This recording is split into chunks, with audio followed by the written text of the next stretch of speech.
свързано с изпълнение на решенията на Общото събрание. И става въпрос за удостоверенията, които са за проектантска правоспособност за конкретен проект. Материалите ви бяха разпратени предварително. Самите удостоверения с обосновката, мотивацията, която е от юриста на комисията по регистъра. Сега, аз искам първо да ви направя една презентация как реално се случва това нещо като издаване на удостоверение, след което адвокат Стоева ще ви представи нейната мотивация и след това вече да ги дебатираме нещата. Сега, сайта, който е на ниво вече развит до това нещо да се случва, когато всеки влезе с своя номер в камерата и паролата,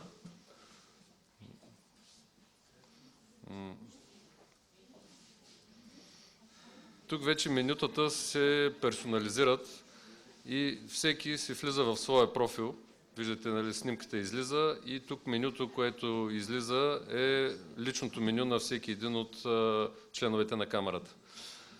Първата стъпка за издаване на това удостоверение е регистриране на договор за проектиране. От това меню се отваря. Това, което ви го правя като презентация, е директно онлайн от сайта, за да видите, че в момента е направено и работи. Първата стъпка е регистриране на договор, което сме задължени да правим в едномесечен срок след подписването по член 29 от закона.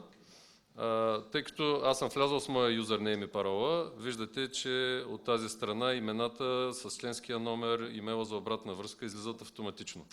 Това, което трябва да попълня, е данни за възложителя. Прямо попълвам някакви данни. Дата за възлагане на договора в формат ден, месец, година. Прямо пишем днешна дата.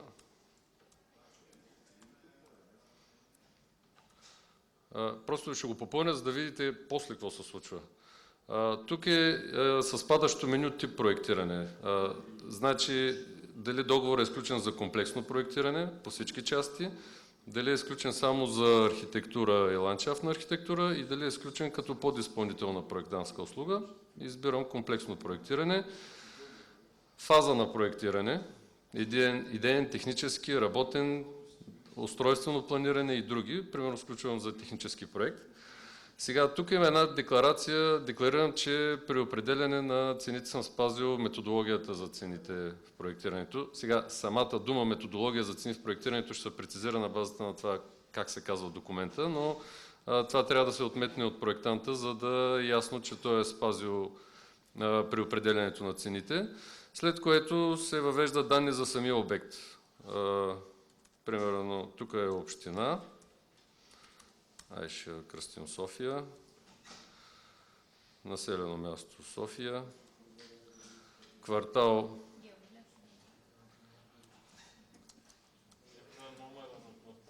Не, това е номера на квартала. Да, примерно квартал 23, местност Геомилев. Попълвам нещо примерно. УПИ 1, име на обекта, жилищна сграда, категория на обекта. Сега, тук категорията на обекта е в зависимост от проектантската правоспособност на съответния член. Аз в случая имам пълна проектантска правоспособност и от падащото меню имам всички 6 категории. Ако съм с ограничена, падащото меню ще имам само 5 и 6. Примерно в случая давам 4. Вид на обекта. Тук сме направили едно падащо меню, така, което сме пробвали да обхванем, нали, един голям диапазон от обекти, които биха могли да се проектират. В случая е многофамилна жилищна сграда и РЗП, което е предварително, да речем 1500 квадратни метра. И го регистрирам този договор. При регистрацията на договора, ето, заявлението за регистрация на договора е изпратено успешно. Моля, отидете към вашите договори. При регистрация на договора, ето показвам в мой имейл,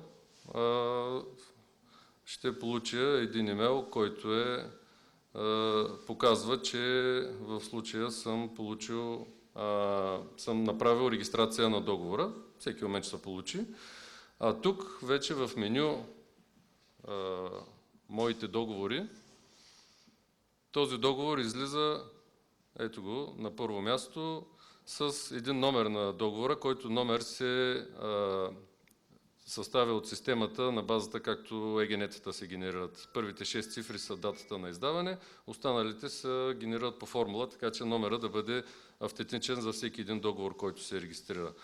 От тук този договор може да бъде видян и да се разпечата това удостоверение, принтира удостоверението и се получава това, което получихте преди малко. И от следващата стъпка вече заявка за удостоверение за електронно удостоверение за проектантска правоспособност. Тук вече нещата са с падащо меню договорите, които имаме регистрирани. В случая избираме договора с днешна дата и виждате, че тук автоматично всички неща се попълниха като данни за обекта. Единственото нещо, което трябва да направи проектанта е да декларира, че към настоящия момент са извършени плащанията съгласно договора за проектиране. Това сме го сложили като една допълнителна защита. Виждате, че ако не се декларира, не е активен бутона. Когато вече е издаден проекта, когато е разгледан от надзорната фирма, когато е одобрен, когато инвеститор е сигурен, че този проект е това, което той трябва да получи, би следвало да си плати така, както е по договора, след което да го вкара за разрешение за строеж. Тази декларация би ни дала една допълнителна сигурност, ако някой, примерно, отказва да плати, нали, проектанта да му каже, да, ама аз трябва да декларирам пред камерата, че съм си получил парите, иначе не мога да издам удостоверение. И в случая това нещо е една допълнителна защита за това, че ще получаваме възнагражденията, след което натискам изпрати заявление. Системата автоматично проверява дали аз към настоящия момент всички права са ми активни, в смисъл дали нямам някакво наказание наложено от комисията или не съм минал по член 230 към настоящия момент, защото се предполага, че между подписването на договора и издаването на удостоверението е минало някакво време, условията може да са се променили. Системата прави проверка и ако всичко е наред, това удостоверение вече се издава и в меню Моите удостоверения вече може да го видите с днешна дата. Удостоверение, което то е за валидна проектантска правоспособност. Отново има изходящ номер, който е различен от този, който е на договора. Обектът е цитиран и това удостоверение удостоверява, че към момента на издаването на удостоверението горе упоменатият архитект, като в случая той може да е ландшафтен архитект или урбанист, в зависимост от това в кой регистър е записан, е вписан в регистъра на КАП и притежава пълна, това също се попълва автоматично от системата, дали е пълна или ограничена, или по 230, проектантска правоспособност. Настоящото удостоверение се издава, за да послужи за издаване на разрешение за строеж от съответните органи и да гарантира авторските права съгласно Закона за авторските права. Като вече от тук нататък автора става автор на проекта и с това удостоверение може да се вземе разрешение за строеж. Това, което се генерира тук, тези всички удостоверения влизат в сайта на камерата. Този QR код, който се генерира, с него може, ето сега тук, примерно ще ви покажа, с QR Reader, да се направи една справка и това нещо излиза директно онлайн, същото удостоверение от сайта на камерата, за да се получи гаранция, че това нещо не е фалшифицирано. Ако, примерно, този, който иска да провери, няма смартфон, с ето този номер, който е генериран тук, като номер на удостоверението, в регистър има удостоверение за проект, където може с номер на удостоверението да се направи една справка, отново в сайта на камерата.